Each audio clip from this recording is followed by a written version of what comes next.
ఏంటి 4 గంటల సినిమా తీసారంట? 4 గంటలు రష్ వస్తుంది కదా. ఇంత పెద్ద సినిమాతో మనం ఏంటంటే మెల్లగా అవి ఇవి షార్ట్స్ అని తీసుకుంటూ వెళ్తూ ఉంటాం.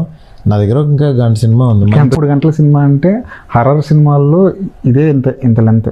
అవును కదా. ఒక రకంగా హర్రర్ సినిమా అనేది 2 గంటల్లో 2.5 గంటల్లో ముగించడానికి చూస్తుంటారు డైరెక్టర్లు. కరెక్ట్. కానీ మీరు 3 గంటలు టైం తీసుకున్నారంటే ఒక రకంగా అది ప్రభాస్ మీద ఉన్న నమ్మకంతో, ఆయన స్క్రీన్ ప్రెజెన్స్ మీద ఉన్న నమ్మకంతో ఉంటారు. అంతే అంతే అంతే.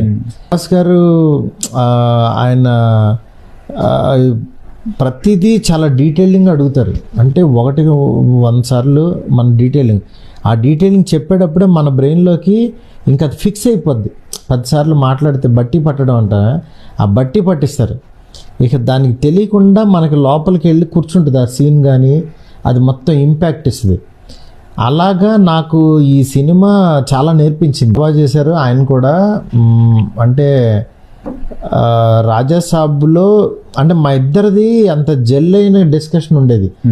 నేను ఇది అనుకుంటే ఇది బాగుంది, క్రొకోడైల్ ఇలా చేస్తే బాగుంటుంది, ఆయన ఒక ఐడియా దాని నుంచి ఇలా చేద్దాం ఉండాలి, కానీ ఇట్లా అనుకున్న డిస్కషన్. ఆయన మంచి టెక్నీషియన్. అసలు ప్రభాస్ గారు హీరోనే కాదు, ఆయన జీనియస్.